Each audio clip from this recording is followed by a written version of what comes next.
In the last video, we completed 13.7 question number 1 to question number 4. In this video, we are going to continue further with question number 5 onwards. So let's start with question number 5. Let us read the question. A conical pit of top diameter 3.5 meter is 12 meter deep. What is its capacity in kiloliters? तो यहाँ पे है ना question में क्या बोला है ना, एक कोनिकल पिट है. पिट मतलब जो जमीन के अंदर हम लोग खोदते हैं उसको क्या बोलते हैं, पिट बोलते हैं. तो जो जमीन को खोदा है वो कोनिकल शेप में खोदा है, इसके लिए conical pit of top diameter. जो पिट है उसका जो टॉप का जो डायामीटर है वो 3.5 मीटर्स है और वो 12 मीटर्स डीप है. डीप मतलब हाइट होता है एंड डीप मतलब परपेंडिकुलर हाइट होता है, स्लैंट हाइट नहीं होता है. तो व्हाट इज इट्स कैपेसिटी, ये जो पिट है उसका कैपेसिटी कितना है, किलोलीटर्स में पूछा है. सो लेट अस सी कैसे करेंगे अभी इसको. तो पहले तो फिगर को समझते हैं. सो बेसिकली फॉर एग्जांपल ये है ग्राउंड सरफेस. अब हम इसको खोदेंगे कोनिकल शेप में. तो हमने यहां से एक पॉइंट है यहां तक खोदना स्टार्ट कर दिया, point A to point B तक, एंड देन फिर उसको कोनिकल शेप में खोदा है हमने. समझ में आया?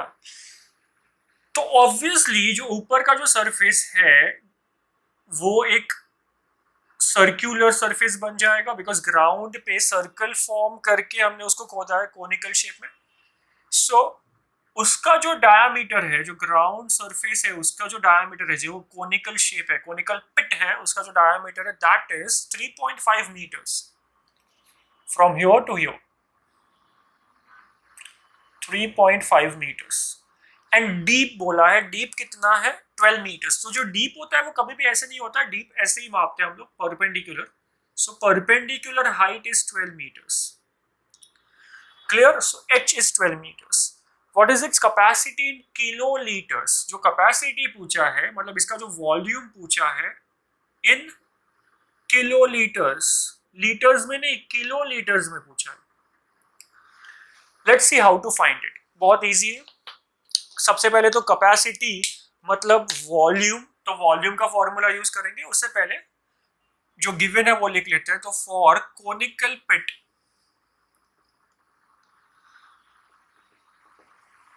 Height is equal to 12 metres, diameter is equal to 3.5 meters. So obviously radius will be equal to 3.5 upon 2 meters. Either you can keep it as 3.5 upon 2 or you can divide it and convert it into decimal form, or you can remove the decimal over here and simplify it further. This is what I am going to do क्योंकि वो easy हो जाता है calculation further. तो 3.5 का decimal निकाल दो तो 35 upon 10 आ जाएगा और ये 2 ऑलरेडी है. So 5 sevens are 5 twos are, so it's 7 upon 4. So 7 upon 4 centimeter is the radius. So we'll keep it in the form of fraction. तो हमने 3.5 upon 2 को थोड़ा और सिंप्लीफाई कर दिया तो 7 upon 4 हो गया. मतलब ये डेसिमल था, यहाँ पे डेसिमल नहीं है. तो इस तरह से हमने उसको सिंप्लीफाई कर दिया so that further calculation easy होगा. इसको सिंप्लीफाई करना नहीं बोलते लेकिन फर्दर कैलकुलेशन के लिए ये सिंप्लीफाई हो गया, इससे बेटर ये. Now volume. So volume we have to find, मतलब basically capacity पूछा है तो capacity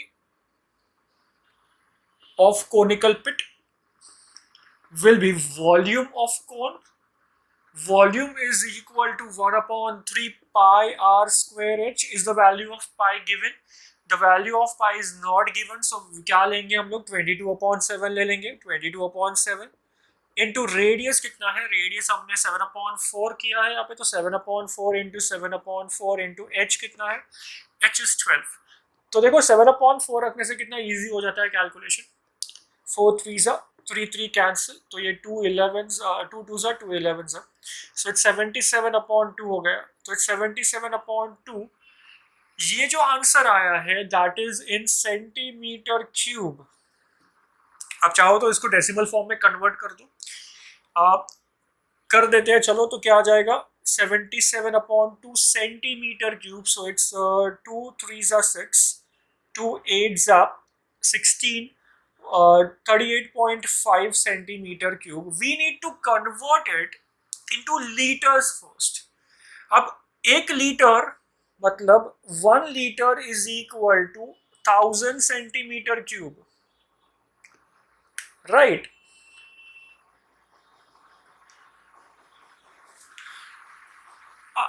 ओके ओके ओके, यहाँ पे थोड़ा सा गड़बड़ हो गया।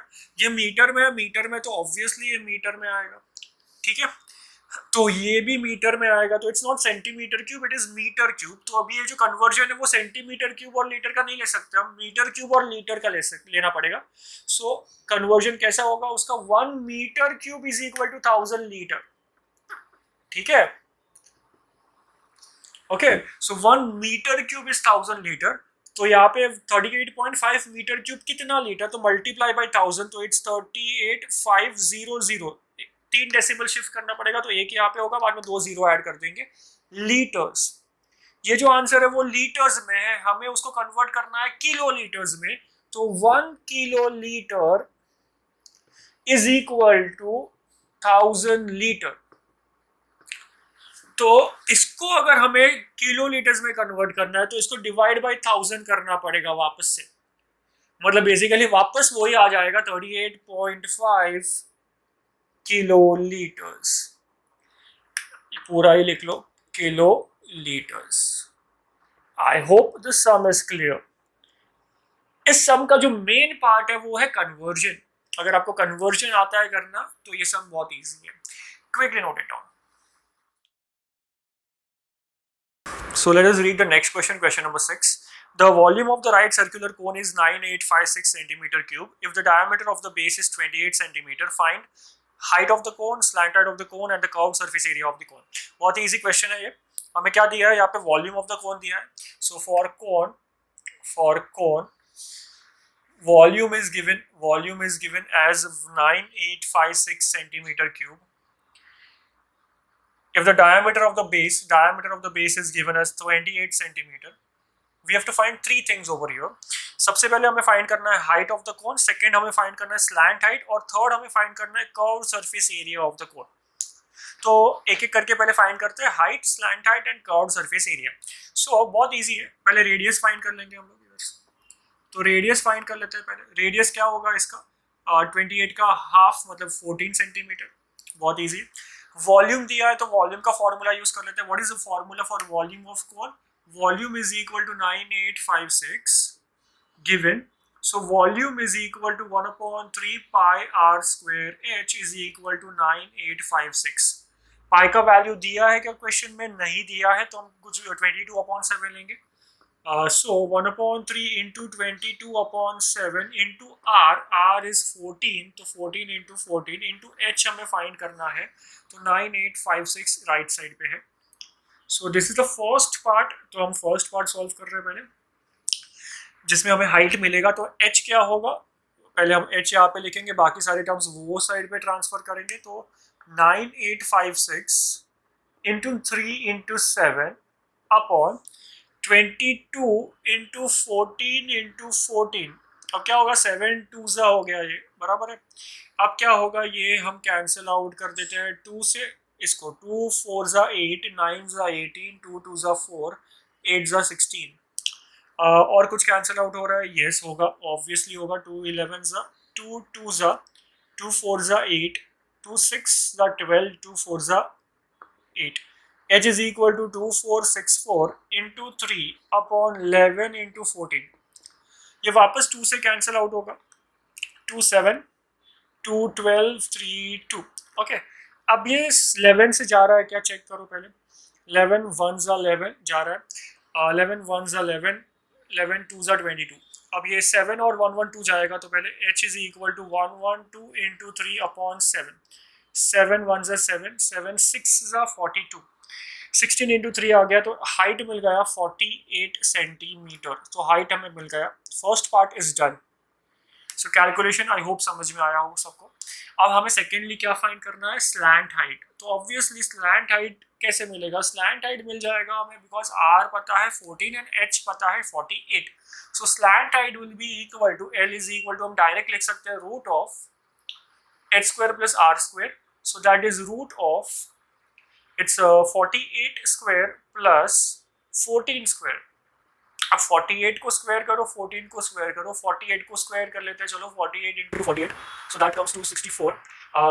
8 4 4 32, 32 प्लस 6 28 हो गया। वापस एक सेम आ जाएगा बिकॉज नहीं सॉरी 64 आया, सो सेम तो नहीं आएगा। 8 4 8 32 2 3 16 प्लस 19, तो ये 4 आ गया, 0 आ गया, 10 13 आ गया और ये 2304, सो इट्स 2304 प्लस 14 का स्क्वायर 196 है, तो इसमें 196 ऐड कर दो तो 0152500, सो इट्स रूट ऑफ 2500। तो ऑब्वियसली इसका जो स्क्वायर रूट आएगा वो आएगा L इज इक्वल टू, मैं इसको ऐसे लिखूँ या डायरेक्ट लिखूँ, 25 इंटू 100 लिख सकते हैं, तो root of 25 is 5 and root of 100 is 10, तो it's 50 centimetre is the slant height. I hope it is clear. अभी भी सम कंप्लीट नहीं हुआ है, हमें और एक चीज फाइंड करना है, that is curve surface area of the cone. So curve surface area of the cone is CSA, which is pi r l. Pi is 22/7 into r is 14 into l is 50. So ये बहुत easy calculation हो गया। 52 is 100, 22 into 100 is 2200 centimeter square. Don't forget it's curved surface area. Area में cube नहीं आता है, square आता है units, so it's square centimetres. I hope the sum is clear. Quickly note it down before moving on to the next question. Okay, so let's read next question, question number 7. It is very important, so you can mark it as important question. A right triangle ABC with side 5 cm, 12 cm and 13 cm is revolved about the side 12 cm. Find the volume of the solid so obtained. Now let's understand this question properly. So there is a right angle triangle over here which is given ABC. So let's draw a right angle triangle. Say this is a right angle triangle, say ABC. Its sides are 12 centimeter, 5 centimeter and 13 centimeters. So obviously 13 centimeter will be the hypotenuse side, the greatest side. And the remaining two sides, one of them is 5 and other is 12. So let's say this is 5 centimeter and this is 12 centimeter. Now they are saying that it is revolved around about 12 centimeter side. मतलब इसको right angle triangle को revolve करना है हमें about 12 centimeter side, मतलब 12 centimeter का जो side है उसके about इसको revolve करना है, so इसको rotate करना है, ऐसे गोल घुमाना है। So obviously जब ये rotate करेगा तो एक conical shape form करेगा। Let us see how. If we keep this constant, if AB को fix कर देंगे, क्योंकि AB 12 सेंटीमीटर है तो उसको 12 सेंटीमीटर के अबाउट रोटेट करेंगे पूरे फिगर को, so it will take a shape of, it will rotate into a circular motion and it will take a shape of a cone like this. I hope this is clear. It will take the shape of cone. So right angle triangle को जब हम लोग एक side को fix करके rotate करते हैं तो हमें क्या मिलता है, कोन मिलता है। कौन सी साइड को, हाइपोटेन्यूज को नहीं, बाकी दोनों में से किसी भी साइड को फिक्स करेंगे तो क्या मिलेगा, कोन मिलेगा। अगर इसको फिक्स करेंगे तो ऐसे रोटेट होगा, बट यहाँ पे बोला है इट इज रोटेटेड और revolve about 12 centimetre, means 12 centimetre के अबाउट, मतलब 12 सेंटीमीटर को फिक्स करके रोटेट करना है। आई होप इट इज क्लियर। तो इसको ऐसे ही रोटेट करना है हमें जैसे दिया है यहाँ पे। So in that case, now height of the cone is this 12 centimeter, radius of the cone is 5 centimeter and slant height of the cone is 13 centimeter. So the sides of the right angle triangle are nothing but radius, height and slant height. Make a note of this. If we interchange or if we misinterpret this and if we rotate it about 5 centimeter, then the entire sum will become wrong. So if you by mistake take it as 5 centimeter and 12 centimeter, मतलब हमने rotate कर दिया 5 centimetre के about, तो height 5 centimetre बन जाएगा और radius 12 centimetre बन जाएगा, लेकिन उसको वैसे रोटेट नहीं करना है, हमें 12 सेंटीमीटर को फिक्स करके रोटेट करना है। सो जो भी हम साइड को फिक्स करेंगे that will be your height. तो जिसके अबाउट रोटेट होगा वो हमेशा हाइट होगा, ये हमेशा याद रखना, which is given as 12 centimeter. So for the solid, let me take a different color marker. So for the solid,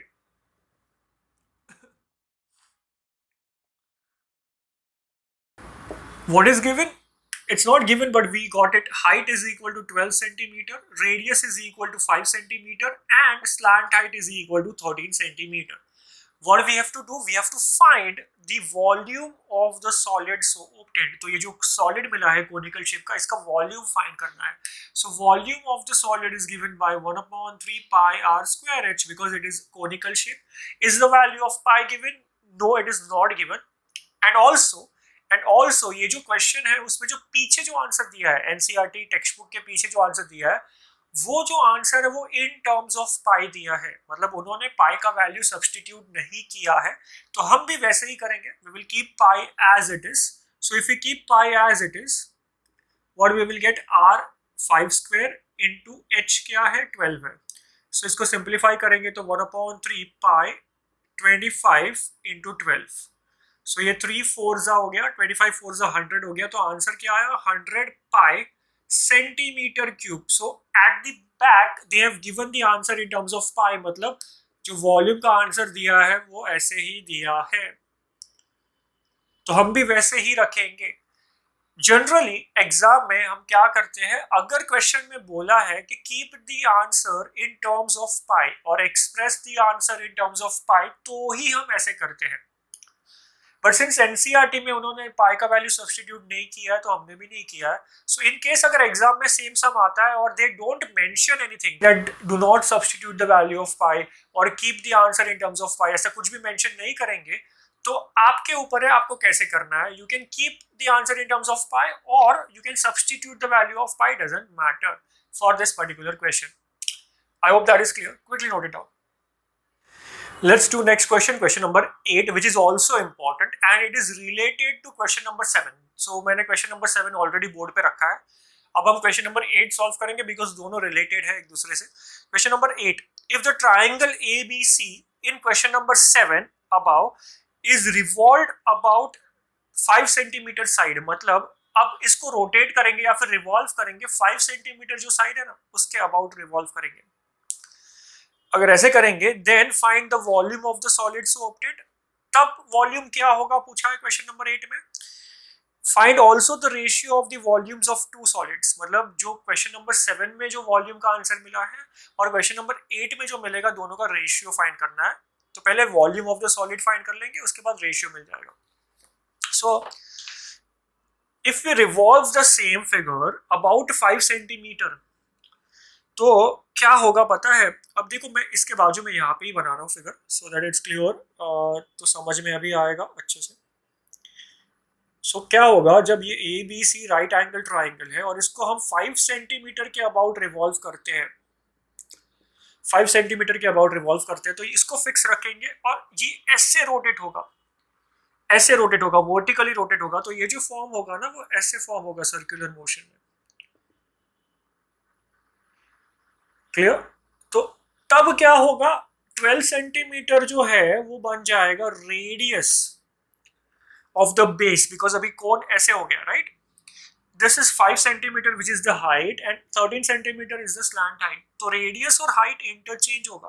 पहले हाइट 12 सेंटीमीटर था, क्वेश्चन नंबर 8 में हाइट 5 सेंटीमीटर है, बिकॉज अभी कोन ऐसे है, तो इसको ऐसे रख के देखो तो ये 5 सेंटीमीटर उसका हाइट होगा. आई hope it is clear. So now in this particular question, what we can write for solid, height is equal to 5 centimeter, radius is equal to 12 centimeter and L is equal to 13 centimeter. समझा.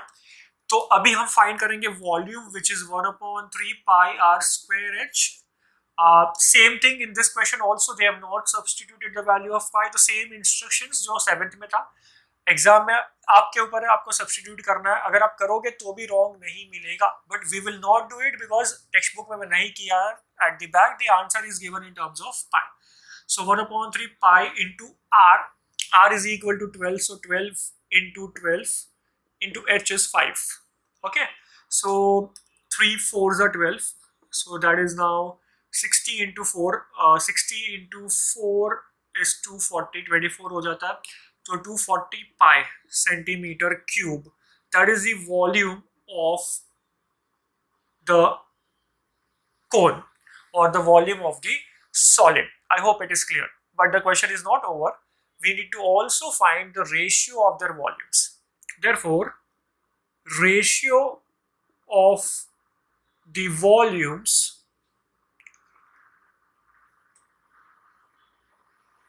will be equal to, पहले वाले question में जो आया है वो कितना है 100 पाई, क्वेश्चन नंबर 7 का, एंड क्वेश्चन नंबर 8 का जो आया है वो है 240 पाई. Pi and pi will get cancelled, 0 0 will get cancelled, 2 5s are 2 12s are, so it's 5 upon 12 means it is 5 is to 12. So we got the ratio of the volumes of both the questions, question number 7 and question number 8. अब जो main question है वो है कि चलो sir आपने NCERT में जैसे दिया है वैसे करा लिया, पाई का वैल्यू सब्स्टिट्यूट नहीं किया, जाहिर है ना, राइट, ऑब्वियसली, बिकॉज जैसे टेक्स्ट बुक में दिया है वैसे ही करेंगे हम लोग. बट एग्जाम में कैसे समझेगा कि पाई का वैल्यू सब्स्टिट्यूट करना है या नहीं करना है, because in 99% of the questions we substitute the value of pi. That is the general rule, that always substitute the value of pi as 22/7 if it is not given. But ये question में क्यों नहीं किया? Question में mention भी नहीं किया है कि express the answer in terms of pi. अगर एग्जाम में भी मेंशन नहीं किया होगा तो हमें समझेगा कैसे कि ये क्वेश्चन में नहीं करना है. करोगे तो भी मार्क्स मिलेगा. चलो एक बार करके देख लेते हैं कि आंसर सेम आता है कि नहीं 5:12, और इसका आंसर क्या आता है. अगर आप सब्स्टिट्यूट करते हो वैल्यू ऑफ पाई तो यहाँ पे जो आंसर आएगा बेसिकली हम यहाँ पे ही सब्स्टिट्यूट करेंगे. So it will be what? It will be 1/3 into 22/7 into 25 into 12. ये 5 square 25 लिखा मैंने ये. So basically ये 100 into 200 22, तो मतलब 2200/7 हो गया. इसको डिवाइड करेंगे ना तो एक रेकरिंग नंबर आता है, तो let's keep it as it is. तो तब हम 100 पाई नहीं लिखेंगे, हम 2200/7 लिखेंगे, बिकॉज इसको डिवाइड करने पे एक रेकरिंग नंबर आएगा, और जनरली जब रेकरिंग नंबर आता है तो वैसे ही रखेंगे तो चलता है. So the answer is 2200/7 centimetre cube. So that's the answer. तो आप ऐसे रखो या ऐसे रखो, आपको मार्क्स मिलेगा, डोंट वरी. ठीक है. अब ये जो क्वेश्चन है इसमें भी अगर हम लोग वैल्यू सब्स्टिट्यूट कर दें यहाँ पे इन दिस केस, तो it's 1/3 into 22/7 into 12 into 12 into 5. सो ये 3 4 हो गया. तो बेसिकली यहाँ पे जो आएगा वो आएगा 240 into 22/7. सो इट्स 240 into 22 कर लेते हैं. 5280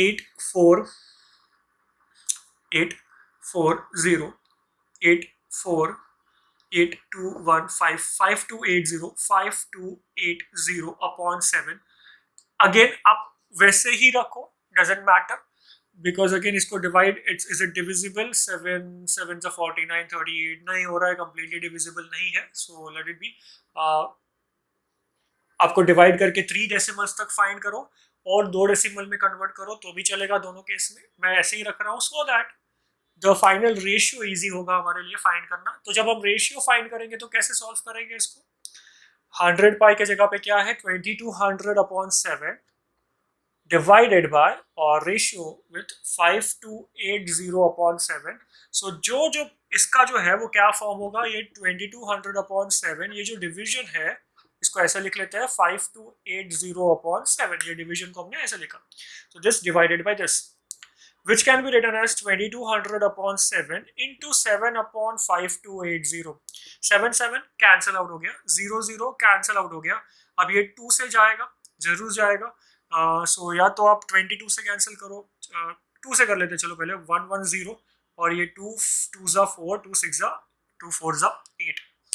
वापस 2 से जाएगा, 2 या तो 11 से जाएगा, 11 10 11 2 22 11 24 था, तो इट्स 10/24 आ गया. देखो 10/24 था, वैसे ही आ गया. 2 5 2 12 तो इट्स 5/12, मतलब 5:12. So we got the same answer. ऐसे ही आंसर आएगा हमेशा. आप कुछ भी करो, पाई का वैल्यू सब्स्टिट्यूट मत करो या करो, उससे फर्क नहीं पड़ता है, आंसर हमेशा सेम आएगा.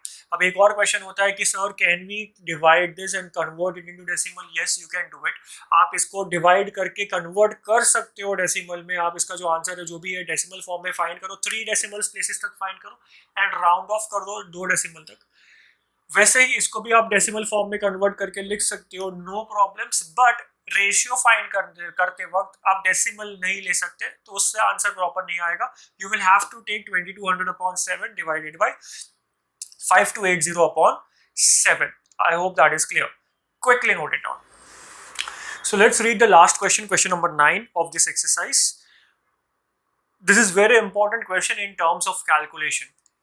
ये क्वेश्चन में बहुत ज़्यादा कॉम्प्लिकेटेड कैलकुलेशन है एंड बहुत लेंदी कैलकुलेशंस है, and because of that the sum also is very lengthy, and since there are many calculations, बहुत कॉम्प्लिकेटेड कैलकुलेशंस करने पड़ेंगे, तो अगर हम थोड़ा सा भी एरर कर देंगे कैलकुलेशन में तो मिस्टेक्स होगा, और मिस्टेक्स होगा तो हमें पूरा मार्क्स नहीं मिलेगा. सो मिस्टेक्स होने के भी चांसेस बहुत ज़्यादा है. So mark this question is important and do practice it 2-3 times. So let us read the question. A heap of wheat is in the form of cone whose diameter is 10.5 meters and height is 3 meter. Find its volume. The heap is to be covered by canvas to protect it from rain. Find the area of canvas required. अब क्या है ना, एक heap form किया है wheat का conical shape में.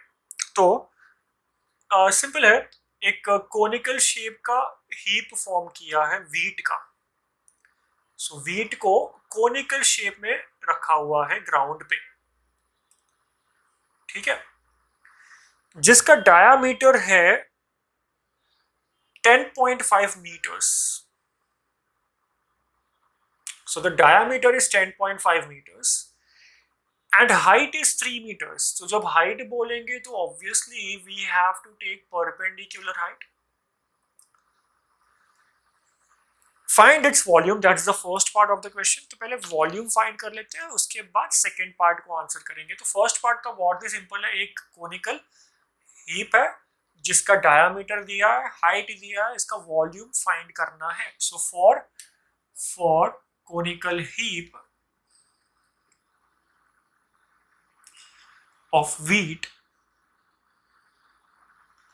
diameter is given as 10.5 meters. तो obviously जो radius होगा वो होगा 10.5 meters upon 2. आप चाहो तो ऐसे ही रखो या फिर आप उसको डेसिमल निकाल के फ्रैक्शन फॉर्म में भी रख सकते हो. Let's keep it as it is, doesn't matter, it doesn't make much of a difference. Height is equal to 3 meters, h is equal to 3 meter. Let's find the volume. Volume कैसे मिलेगा? 1/3 pi r square h. तो ये इसका formula है, right. पाई का value दिया है क्या? पाई का वैल्यू नहीं दिया है. सो हम क्या करेंगे, पाई को लेंगे 22/7. आर हमें अब देखो क्या है ना, इसको आप ऐसे रखो या फिर आप डेसिमल निकाल दो तो 105/10 होगा, इंटू 2 है ये. सो अब 5 2s are 5 21s are, तो it will become 21/4. 2 2s are 4. सो आप वैसे भी रख सकते हो, तो 21/4 ले लेते हैं इसमें, इस वाले पार्ट में, इंटू h कितना है? 3 है, तो 3 and 3 will get cancelled. 7 3s are 21, 2 2s are 2, 11s are. So basically यहाँ पे कुछ भी मल्टीप्लाई हो रहा है, अभी नहीं हो रहा है, चलो कुछ भी, सॉरी, डिवाइड हो रहा है, नहीं हो रहा है, तो 11 3s are 33 into 21/2 4s are 8. अब मल्टीप्लाई कर देते हैं, 21 3s are 21 या फिर 33 1s are 33, 3 कैरी फॉरवर्ड हो गया, 33 2s are 66, 66 प्लस 3 69, तो 693/8. So let's divide it. तो 8 is 64 हो गया, राइट. फिर 64 हो गया, 53 कैरी फॉरवर्ड हो गया, तो 53, तो 8 6 48 हो गया, राइट. सो उसके बाद डेसिमल आएगा 48, 53 माइनस 48, 5 बचता है 50, तो 8 6 48 हो गया, फिर 28 2 16 हो गया, फिर 40 8 5, तो इट्स 86.625. ठीक है, अब इसको राउंड ऑफ नहीं किया तो भी चलेगा, बिकॉज ये 6 to 5 exactly. So that's the answer. 86.625 metres में है तो मीटर क्यूब आएगा, metre cube. That is the volume of the conical heap. That is the first part of the question. Now let's answer the second part. Now they are saying this heap is to be covered with canvas. इसको canvas से cover करना है to protect it from the rain. तो इसको protect करने के लिए rain से कैनवास से कवर करना है. How much area of canvas will be required, right, how much area of the canvas is required. तो वो कैसे फाइंड करेंगे, let's see. Area of canvas required, यहां से लिखकर area of canvas required will be what. तो understand one thing, ये जो हीप है वो ऑलरेडी ग्राउंड पे पड़ा हुआ है, ये ग्राउंड सरफेस है, so it's already formed on ground, it is to be covered with canvas from top. Obviously हम उसका नीचे का सरफेस है उसको हम कवर नहीं कर सकते बिकॉज वो ग्राउंड पे है, तो हम कहाँ पे कैनवास लगाएंगे, हम उसके कर्व सरफेस एरिया में कैनवास को लगाएंगे सो दैट रेन से वो बच जाए। हम नीचे ग्राउंड पे नहीं लगाएंगे, राइट, हीप को उठा के ग्राउंड पे नहीं लगा सकते, सो सिर्फ कर्व सरफेस एरिया पे लगाएंगे बिकॉज ऑलरेडी वो ग्राउंड पे पड़ा हुआ है, सो कर्व सरफेस एरिया को कवर कर सकते हैं। So area of canvas required will be equal to its curve surface area, not total surface area, which is pi r l. तो इसमें पाई 22/7 है, आर जो है वो है 21/4 आप ले सकते हो, इनटू एल हमें फाइंड करना पड़ेगा, right, that is slant height we will have to find. अब स्लैंट हाइट नहीं मालूम है तो स्लैंट हाइट पहले फाइंड कर लेते हैं, बहुत ही इंपॉर्टेंट है ये फाइंड करना, इसका कैलकुलेशन बहुत इंपॉर्टेंट है। तो what is l, now we will say l square is equal to r square plus h square. So obviously L is equal to root of r square plus h square, that is L is equal to root of r, हमने 21/4 लिया है तो let's keep it as 21/4 the whole square plus h मतलब हमने लिया है 3 है, दिया है 3 तो 3 स्क्वायर, so it's 21/4 मतलब 441/16 स्क्वायर किया तो 9। लेट्स टेक एलसीएम, यहाँ पे 9 कुछ नहीं है तो 1, तो 16 एंड 1 का जो एलसीएम है वो 16 आएगा, so that is equal to root of 441 plus यहाँ पे एलसीएम 16 है तो यहाँ पे 1 है, तो 9 इंटू 16 करेंगे तो हो जाएगा ये 9 16 is 144, so that comes to root of ये 585/16। 16 is a perfect square, 585 is not a perfect square, तो यहाँ पे जब हम रूट निकालेंगे तो ये 4 लिख लेते हैं और ऊपर न्यूमरेटर में रूट ऑफ 585 रखते हैं। अब पहले स्क्वायर रूट ऑफ 585 फाइंड कर लेते हैं by division method which we have learned it. इसको सॉल्व करेंगे तो क्या आएगा, by division method 585, let's find till 3 decimals, always find till 3 decimals and then round it off to 2 decimals, ठीक है हमेशा। तो ये डिवीजन मेथड में 5 का नियरेस्ट परफेक्ट स्क्वायर है 2 सॉरी 4, तो 2 2 4 आएगा यहाँ पे, ये 2 ऐड हो जाएगा तो यहाँ पे 4 आएगा, तो एक सबट्रैक्ट करो यहाँ पे तो 185।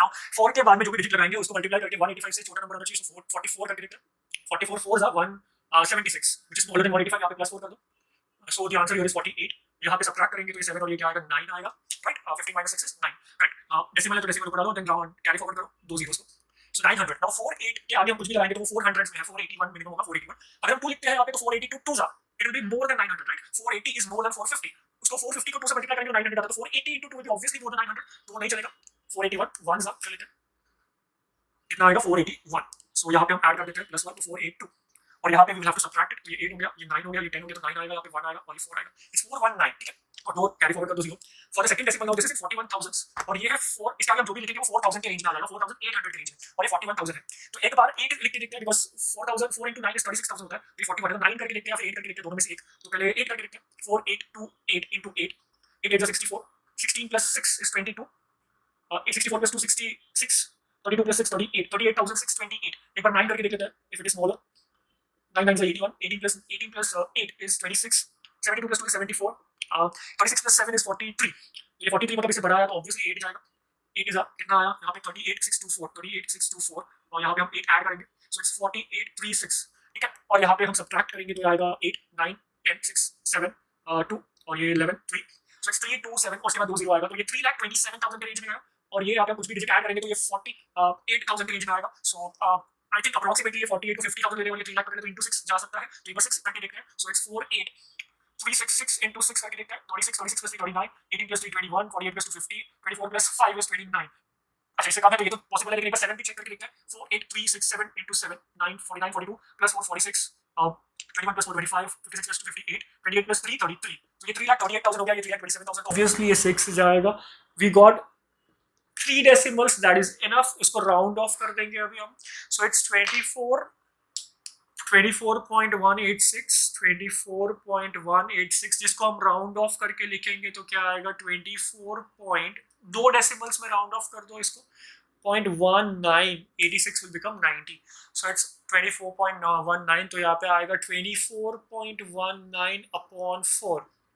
So it will be approximately equal to 4 6s are 24 decimal, 4 zeros are, and then 4 4s are, and 16, and then 4 40 बचेगा, right? Yeah, so 16 and then 30 बचेगा, right? So 4 7s are 28, right. So it's 3 decimal तक आ गया 6.047. उसको round off कर दो 2 decimal में. हमेशा 3 decimals find करने का एंड राउंड ऑफ करने का 2 डेसिमल में. So it's 6.047 will become 5. 6.05 is the slant height of the cone of the heap. So slant height कैसे फाइंड किया? I hope the calculation is clear to all of you. अब slant height हम लोग यहाँ पे substitute करेंगे 6.05 और इसको सॉल्व करेंगे तो हमें एग्जैक्ट आंसर मिल जाएगा. 7 3s are 211, 2 2s are, so it's 33 into 6.05 upon 2. So 33 into 6.05 कर दो तो 6.05 into 33, 5 15 18 15, right?